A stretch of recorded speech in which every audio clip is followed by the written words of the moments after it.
The title of this is When to See Whom, which I believe is the proper grammar because I think you would be the subject and whom would be the object.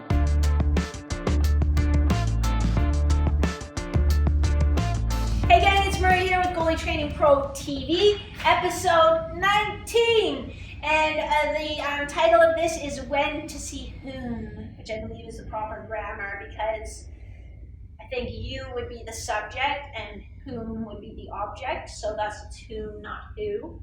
So there's a little free grammar lesson in addition to all the goodness we have coming. Next week will be episode 20, and we're going to talk about the Eldoa technique, which if you don't know what it is, it's like voodoo magic. It'll be kind of cool. I don't know, maybe we should have a party for episode 20 or something like that. Free champagne for everybody. But so we're going to talk about basically when to see the doctor, the physio, the chiro, the massage therapist. We'll talk a little bit about osteopaths. I'm sure there's somebody I missed. You can email me and say, I go to a naturopath or whatever, which I think is great too. But this is what we're talking about this week. And it's all over the map. So the other thing, you don't have to email me, because if I say, well, probably it's best to go see this person for this, and then I know somebody's going to email me and say, oh, but I had that, and I go to my doctor's fantastic, my doctor gave me this and that and everything, and it was good. Perfect. That's great. Everything is on a continuum, and there are some physiotherapists who are great at doing manual therapy too, because they've done extra training. There are some chiropractors who know a lot about strength and conditioning, so they can talk to you about your training. There are some doctors who've done extra training and musculoskeletal assessment, so they, so we all, just like the strength and conditioning coaches, I know a little bit more about injuries because I worked in the physiotherapy clinic. So there's crossover, and there's it's just like everything. There's good, better, best. So we're just giving you some guidelines if you're really like, geez, I'm not sure what to do. If you know that your family doctor knows so much about sports and has looked after all your injuries and does a great job, then keep doing that. If it ain't broke, don't fix it. This is just some advice if you're like, geez, I don't know, who to go see. So a doctor. So your family doctor is what I'm talking about. I know, like at the Fowler Kennedy Clinic, where Brad Guy and I worked, we had sport medicine doctors. So they're primary care doctors who did additional training in sports medicine. So they have a little bit more of an idea how to assess your sports injury and lots of background. That's what they do all day long. But I'm talking about just your family doctor. They're great to go to if you're sick, like if you have something going on or a cold or something, sort of medical related that doesn't seem to be getting better. If you think you need a prescription for something, if you think you need an x-ray for something, if it hurts or you have burning when you pee, you should go to your doctor. Or if you need a referral to a physio in order to get it covered under your health insurance. Sometimes they're not the best for strains and sprains. So a lot of you that, even those of you that train online, I pulled my groin, I went to see the doctor, he just said rest it for 2 weeks. And then we'll see how it is. Well, almost anything is going to feel better after 2 weeks of not doing anything. So then what often happens is, maybe he gives you anti-inflammatories, he or she gives you anti-inflammatories, you don't do anything for 2 weeks, it feels good, and then also that's it. It's just like, well, rest 2 weeks and we'll see how it goes. Then you go back on the ice. Well, now you're 2 weeks deconditioned. You haven't really done anything to help that scar tissue remodel or to just see, hey, where are my weaknesses? You go out on the ice, you do something, maybe it feels fine just skating around, you go into a practice or a game, and then you really tear it even worse. So they just often don't have the assessment skills to determine what it is, or even, someone will, have a muscle strain, and it'll be like, oh, they said I sprained my hip. Well, you don't sprain your, like a sprain is a ligament, a strain is a muscle. So then a sprain too. So, someone who's assessing a sprain, so a sprained ankle, sprain of the knee, they should be able to tell you what structure is involved. So people will say, oh, I went to the doctor, I sprained my knee. Okay, well, what ligament in your knee does he think you sprained? Oh, he just said I sprained my knee. Well, do you know what grade it is? Grade 1, 2, or 3? No, that's just all he said. Just said rest it and see how it feels. So maybe not the best for that. And again, it's not really meant to be in their wheelhouse. They're looking after the general health of their patients, and they're so busy, they don't necessarily have the time. The other one too is concussions. There is still, at least, some of you that I talk to who ask me about it, some of you go and the doctor will say, well, I think you just got your bell rung, and it's like, okay, we don't actually use that term anymore. It's, if you have a concussion, you have a concussion, and it's either grade 1, 2, or 3. So that's another thing that you really want to look after. And so you can go see, again, there are doctors who specialize in helping athletes with concussions and managing their return to sport. That's exactly who you want to see. If it's somebody, you go to the doctor, oh, I think you just got your bell rung a little bit, take a couple days off and see, that's not actually concussion protocol. So, there is a protocol that you follow, and really, even with just a grade 1 concussion, it's going to be about 5 days before you're going to be getting back out onto the ice, even for a light practice. So that's another one to look at. Physiotherapists have great manual skills, great assessment skills to be able to figure out, hey, it's like, oh yeah, my hip hurts. And, well, why does your hip hurt? Or sometimes somebody will have a hip pain that just sort of gradually builds over time. And nothing happened to start it, but it's just sort of like, yeah, no, my hip just feels sore. And they'll go to see maybe a doctor or maybe a physiotherapist that doesn't normally work with athletes. And they'll be like, oh yeah, you strained your hip flexor. Well, how did I strain my hip flexor when I don't have a mechanism of injury where I actually strained my hip flexor, So they're good at figuring that all out. And just when you go to see, because some of you will go to a physiotherapist and come back and be like, oh, you said I strained my hip flexor. Well, yeah, you didn't have a mechanism to strain your hip flexor. Something else must be going on. What did they do for you? Oh, they moved my hip around and then they put the electrodes on it, and it feels better. Well, you want someone who's going to look at the joints above and below. So if you've got a sore hip, they should always be looking at your pelvis, looking at how your knee works, looking at your back, because some dysfunction is causing that area to be overloaded. And so very rarely is it actually your hip that's the problem. It's often something else that's going on that's putting overload on your hip. So yeah, definitely pains that just sneak up on you. And sometimes too, you guys think, well, I didn't do anything, so there's probably nothing anyone can do, just my hip is sore all the time now. Not true. Again, a good sport physiotherapist is the one who can really do some good assessment and figure out, what, maybe you do have some hip impingement there. They can help you out, and some of them can do manual therapy to help improve your symptoms and just guide you too. You know what, this is, deep squatting positions aren't going to be good for you. You need to avoid those when you're in the gym. Here's some things you can do instead. So another one too is like if you have an area that feels tight all the time. Oh, my right hamstring is tight all the time, but not my left. That's a great one to go to for a physiotherapist. Again, you think, well, but it's just tight. Yeah, it's just tight until you do something and then tear your hamstring, because I hear it all the time. Guys are like, well, like my right hamstring's always been tighter, and then I was in a game and I went, to do a kick save or a split save, and then I tore my hamstring. Or again, limited range of motion in your hip. So if you're squatting, for example, and it just feels like you're stuck, go see a physiotherapist who can help you figure out, hey, is this a joint capsule restriction that we need to mobilize and get moving? Or is this something going on in the joint that, we need to maybe work around or try other ways to get it moving a little better?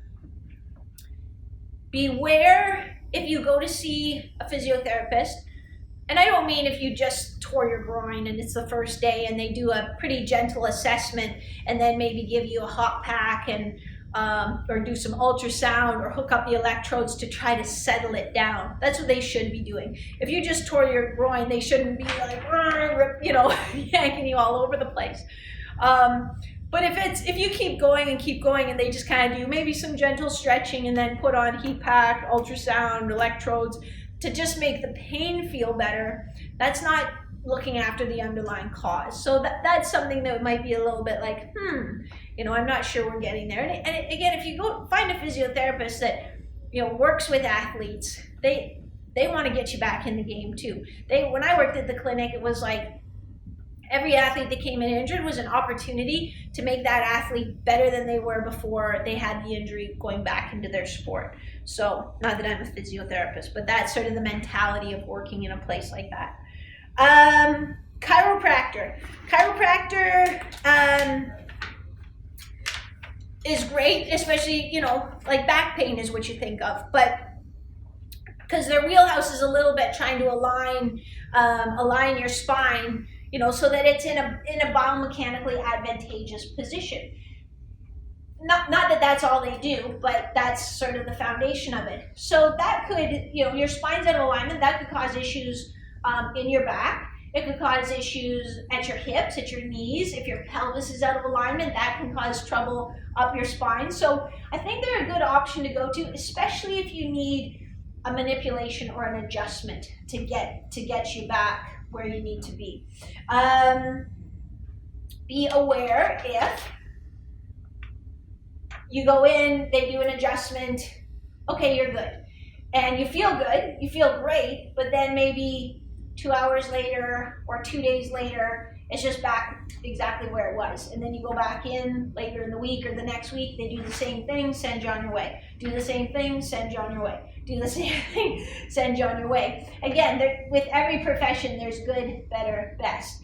So one of the physiotherapists I used to work with had a great expression. She's like, if you had a toothache and the dentist wanted you to come every week for the same shot, would you keep going to the dentist or would you try to find a different dentist? So have an eye for that.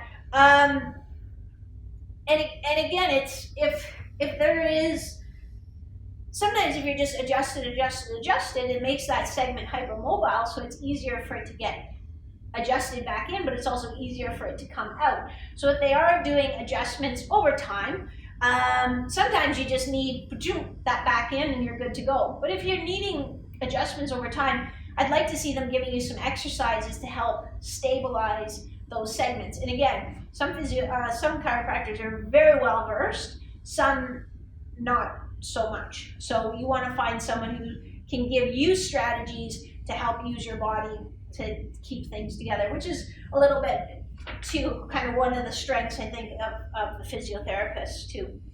Massage therapists, if you're tight in areas and you can't stretch it out, so you stretch them and you try to make it better, but it just never seems to improve, I think that's a great way to go. There are massage therapists that are kind of like for relaxation, and then there are massage therapists that are there to really help remodel that tissue. You want someone who works with athletes who's really trying to do a therapeutic service for you. And if you can find one that specializes in ART, active release therapy, that's the same goes with chiropractors or physiotherapists. That's a great tool for them to have in their box. Actually, going back to that too, talking about sort of crossover tools, some physiotherapists have taken extra training so they can also do manipulation and adjustment. So that's something else that you can be aware of and maybe look for. And I think it's not a bad idea to just, see your massage therapist every couple weeks, because also they get to know your body and they get to know, oh wow, this is really tight. All of a sudden, what's been going on? Has anything changed? And help keep tabs on that. I think it's to whatever. My preference is a physiotherapist, but get checked out every month at least, just to make sure everything's where it should be. Osteopath. I'm not an expert in osteopaths, but it's a similar kind of vein to chiropractors. They're interested in sort of the bones of the spine and of your skull. They don't really manipulate things back. They use more sort of pressure to sort of put things back in place. They also will do some craniosacral therapy to kind of work on the fused bones in your skull. It's actually pretty cool. I've taken a couple athletes to see. We had a really good one in London. I took a couple athletes to see them who just had a lot of concussions and things like that, and it was pretty cool, the skill that they have with their hands and their assessment skills, just from a different angle, but very, very cool. So something to keep in mind. Bottom line, there's good, better, best in everything. So try to find the best you can find. If your healthcare provider, whoever it is, isn't looking at your pelvis, ask them to, because I don't think they understand, and I don't think I fully appreciate it until I started playing on the ice with all the equipment on, the torque that's on the pelvis and the positions that you put your thigh in that then really act as a wrench on your pelvis. Your pelvis, you've heard me say this before, but it isn't one bone. It's sort of 3 bones fused together, so it can get twisted and set out of position, and then that, unless that's fixed, nothing's going to be right. If your wheels are out of alignment, you have to hold the steering wheel like that to go in a straight line. Well, you can hold the steering wheel like that to go in a straight line, but it doesn't make the wheels in alignment. So sooner or later, something's going to fail. So if they're not looking at your pelvis, and I had a client, can't remember, it was somebody online, who was, I've got a sore knee and I'm going to the physiotherapist, it's been sore for a while. I said, ask them to look at your pelvis. And they looked at the pelvis and his pelvis was out of alignment. And that probably was one of the key things. If all they try to do is make the pain feel better, then look elsewhere, other than in the acute stage. In the acute stage, you should be helping it do whatever they can to settle it down. That's the first thing. And then start building. But if you've been going for, 3, 4, 5 weeks and all they do is try to make it feel better without really giving you, challenging you or giving you some exercises to work on at home, then I'd be a little leery. Do exactly what they tell you and give really good feedback. So think about, how does this feel when I do it? How does it feel on Monday compared to Friday? Is it feeling better, worse, no different? Give good feedback, because I think it really hurts too if you just go to the physiotherapist. Well, how's it feeling this week? I don't know.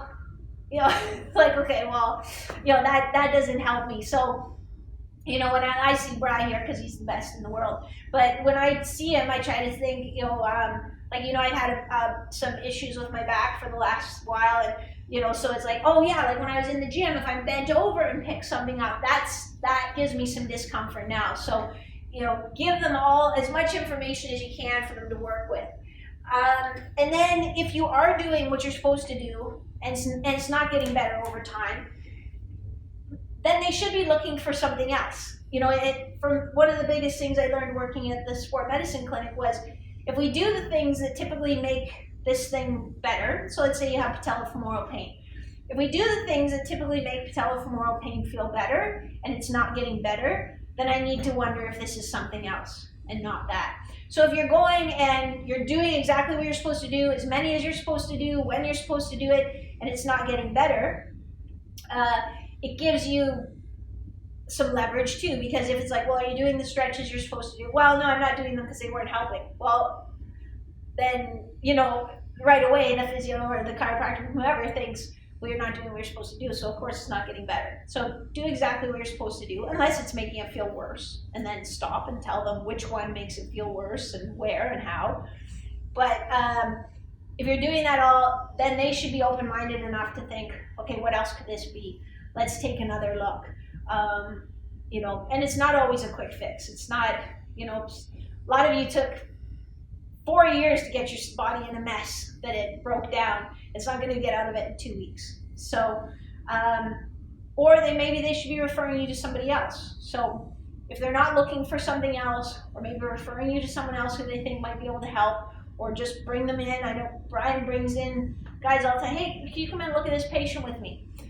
That should be sort of the open-minded approach that they take, and that's when man, I've got a gem here. And then once you got a gem, show up on time for your appointments, pay your bills, do whatever you can to stay in their sphere, because if they're that good, they're going to get extremely busy and they're going to start saying no to people because they can afford to. So be a model patient. I think that's That's it for episode 19 of When to See Whom. This is Maria from GoalieTrainingPro.com. See ya. Oh, we did? How did we get